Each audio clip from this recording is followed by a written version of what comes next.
this thunderbolt thing coming out of Trident or whatever. That's our shit, right? Enki has a trident now associated with Poseidon, yeah? The Greek god of the sea, Poseidon. Remember, Enki is the god of the sea, right? Which is his Greek rendering. The one crowned Anu is also given a wreath and a stargate that sits around his waist. He is also depicted with wings, which is simply symbolic of the ability of flight. Nevertheless, by way of the stargate around his waist, he is able to travel anywhere in an instant in one single step. Anu can create seeds out of nothing with the wreath, while the staff controls time. This enables the Anu to be able to move through all dimensions, all time, which is all space, at will.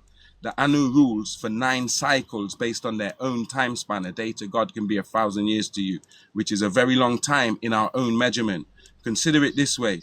Anu was ruling the same one we got now, the 9th one. He was ruling 24 billion years ago and is still currently ruling now. Yeah, do the math. There are many galactic conferences held in the many great halls of this galaxy, the Milky Way. Every galaxy has a great hall for conferences, and there are parliaments, congress, senates, states of the union addresses, and the likes, just like you see with President Trump and Keir Starmer and all of them, just like they show you in the Star Wars films. These beings will come together and they will have like UN kind of meetings where you see the cone head folk, the big head folk, the grey folk, the reptilian folk, the folk that look like Spock, and they all there squabbling about whatever it is they need to. That's real shit.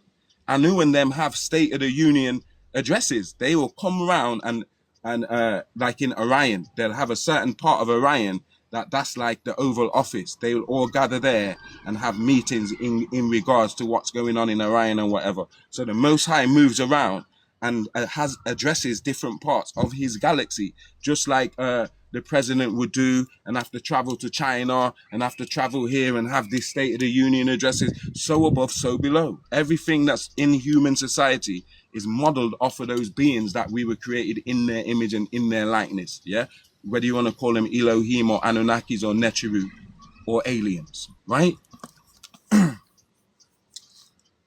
Union address occurring all the time. On the 9th density, meaning the 9th dimension, Anu even has his own Oval Office. Everything we do here is modeled upon the kingship of the gods. Tarnush has long been after, this is the devil's dad, the staff of Anu, yet only the one qualified to be the Anu can activate the tools of office, like Alalu found out when he usurped the throne. Yeah. Now, this is a quote from the Holy Tablets. It's quite a long quote. Yeah, but I'll just read it. And this is from the Holy Tablets, chapter 1, El Kalku, the creation, tablet 1, verses 10 to 103, right? 10. And so it was, for once humans became rulers over the planet Earth, you gradually forgot that your purpose in life was to gain your way back toward the sustainer, which would be the token home. But instead, you became engrossed in your own desires. While in pursuit of physical gratification and material gain, humans forgot the purity with which they were formed. As a result, you have strayed from the original ways of the universe and the spiritual path that led to your true destiny, universal knowledge, wisdom, overstanding, and right reasoning called Nuwapu. Nuwapu informed you that there were 3 creations: original or primary creation, secondary or ghostational, secondary and ghostational or tertiary creation. Primary creation was performed by 9 Ether, whose science is Nuwapu. 9 Ether is a combination of all existing gases of nature. Nothing anywhere can be as powerful as all existing gases combined into one force. Therefore, 9 Ether is the most potent power in all the boundless universes. Hence, 9 Ether is the original creator who grew all the universes. Creation means growth into form or system, and destruction means change in form or composition. 9 Ether is conscious and conscience gases. So these gases are conscious. So if there's put it this way, scientists have discovered that if, let's say there's too much oxygen in the air, do you know the oxygen will look for somewhere else to be? Like first it will look in the water. And if there's enough space in the water for it to be, it would dissipate itself from the air and put some of itself in the water. Do you understand that? So gases are actually conscious, like I just said here. Yeah. 9 Ether is conscious and conscience gases. So when you're thinking about hydrogen, helium, oxygen, carbon, you think, oh, it's just gases. You don't think to yourself, these are conscious. This is a conscious entity, right? You're made of gases. Remember, it's one of the state of existence, right? The melaninites came along with original creation, meaning me and you, with the melanin in our skin. That is the same kind of ether forces that grew the universes. You came along with original creation. You didn't come here as in the third part of creation, like tertiary creation, like next people. You was here from the very beginning with the gods and the reptilians. Do you understand? In the first cycle. A lot of us don't understand what that means, right?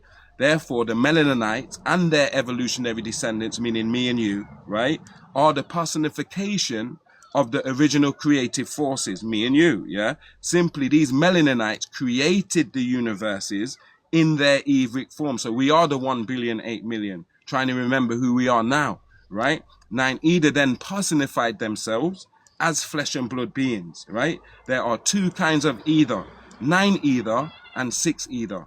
9 Ether produce 6 Ether, and 6 Ether produces ghosts. 9 Ether will become 6 Ether through time and age. 6 Ether becomes ghosts through time and age. 6 Ether is 9 Ether in unaliving, and ghost is the unaliving of 6 Ether. After the unaliving of 6 Ether, 9 Ether resurrects again. 6 Ether is the moon and 9 Ether is the sun. Hence 6 Ether is adverse to 9 Ether, just as unaliving is adverse to life.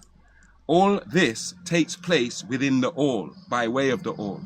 It was then that the true force of the universe personified those supreme beings, the original melaninites, personifying by both sound, that's why we the best at music, and electric energy, both positive and negative, electro being negative and magnetic being positive, light or the illumination being electro, and the light spectrum being magnetism. The cosmic ray for emerald, bear with me, I'm gonna take you somewhere, being from cipher 1, nanometer, yeah? Nana equals the DT sin, meter equals mother or meta in tone, matter meaning matter or material form, to 99,000 miles. Light is defined by wavelengths, yeah? Cosmic rays being the shortest and the longest being electric power. Between the two are gamma rays. This is what I was trying to tell that brother the other night when he's telling me that I'm telling him light is electricity. It's the same thing. Yeah, he's telling me light is not electric. I'm saying it is because it's part of the electromagnetic spectrum. So it's the electro means electric and magnetic is magnetic. So if it's part of the electromagnetic spectrum, light isn't a magnet. You understand? It's electric. It's a form of electric. So listen to this. Light is defined by wavelengths. Cosmic rays being the shortest and the longest being electric power. Light is defined by wavelengths. Cosmic rays being the shortest and the longest rays is what we call electric power. It's a form of light, right? Between the two are gamma rays, X-rays, ultraviolet light rays, infrared light rays, microwaves, television waves, radio waves, and electric power. Television waves and radio waves are forms of light laser. There is also the visible spectrum, which runs from 400 nanometers to 700 in wavelength, yeah? Nanometers being nano, the DT sin, and meter.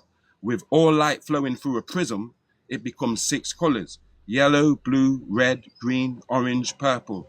Light in its etheric form is at its atomic level, and that's when it's black, yeah? When you see full spectrum light in its physical state, it manifests as blackness. So all you saying you're not black, you can say that I'm happy to be black. I'm proud, right? I don't need to call myself an Indian or none of that, because even that means black. Indian comes from the word indigo, which means inclining to black. So you're not going to escape being black by calling yourself an Indian. It means the same thing, you nutter.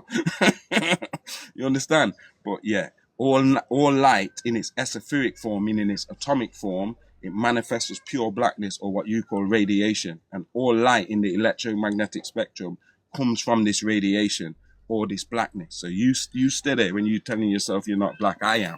I'm born from the cosmic egg of Ra. Yeah.